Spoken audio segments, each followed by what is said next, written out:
आगे क्या समस्या? मैं कलेक्ट्रेट कार्यालय इसलिए आया हूं कि मैं एक दैनिक वेतन कर्मचारी कृषि उपज मंडी में सन 2019 में कोर्ट के माध्यम से पहुंचा था।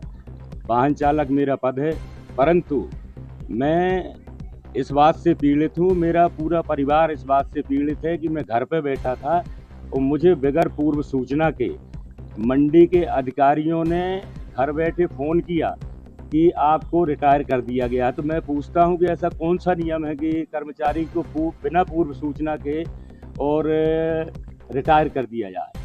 रिटायर करने में जो आप मुझे फ़ोन किया तो रश्मि मरावी ने स्थापना शाखा में हैं, उनने फ़ोन किया कि फूलचंद सर ने आपको रिटायर कर दिया। मैं पूछता हूं कि प्रभारी सचिव को क्या इतना अधिकार है रिटायरमेंट करने का? दूसरा, हमारे गणेश कोष्ठा जी हैं, तो गणेश कोष्ठा जी को ये पता नहीं है कि हम दैनिक वेतन कर्मचारी के लिए ग्रेजुएटी में कौन कौन सा दें, जबकि मैं इसके पूर्व में अवगत कराया हूं कि फॉरेस्ट विभाग का ये आदेश है कि पहले 3.5 लाख रुपए दिया जाता था। आज की पोजीशन में उसी कर्मचारी को 10 लाख रुपए देकर ग्रेजुएटी और सम्मान पूर्वक कर्मचारी को रिटायर किया जाता था। इन लोगों ने तो मेरा कोई पीएफ भी नहीं काटा, बीमा भी नहीं किया, जबकि आउटसोर्स कर्मचारी जो ठेके पर होते हैं उनके बीमा किया जाता है, उनका पीएफ काटा जाता है, जिसके कारण अभी मैंने 9 साल नौकरी किया। वैसे तो मैं सन 86 का कर्मचारी हूँ। मेरी उम्र जी 62 साल रिटायरमेंट की थी। मुझे इस बात का दुख है कि बगैर पूर्व सूचना के मुझे निकाला गया। मैं बहुत प्रताड़ित हूँ। अगर किसी प्रकार से हम लोगों की मानसिक बीमारी कुछ घटना होती है तो इसके जवाबदार सब होंगे। इसका कोई लेटर वगैरह? इसका लेटर मुझे दिया है, मैं लेटर आपको दे रहा हूँ।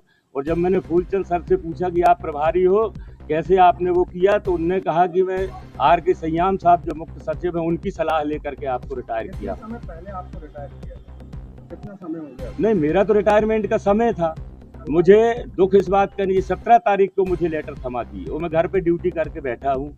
ऐसा कौन सा नियम लागू हो गया कि घर बैठे कर्मचारी को वो किया? इससे साफ जाहिर होता है कि जिससे मुझे मानसिक रूप से प्रताड़ित किया है। मामले में आप साजिश मानते हैं या कोई झूठ मानते हैं? मैं इसको साजिश भी कह सकता हूँ, मैं तो साजिश कहूँगा कि साजिश है। इसमें अब जिन ये चारों कर्मचारियों ने किया, तीनों ने किया।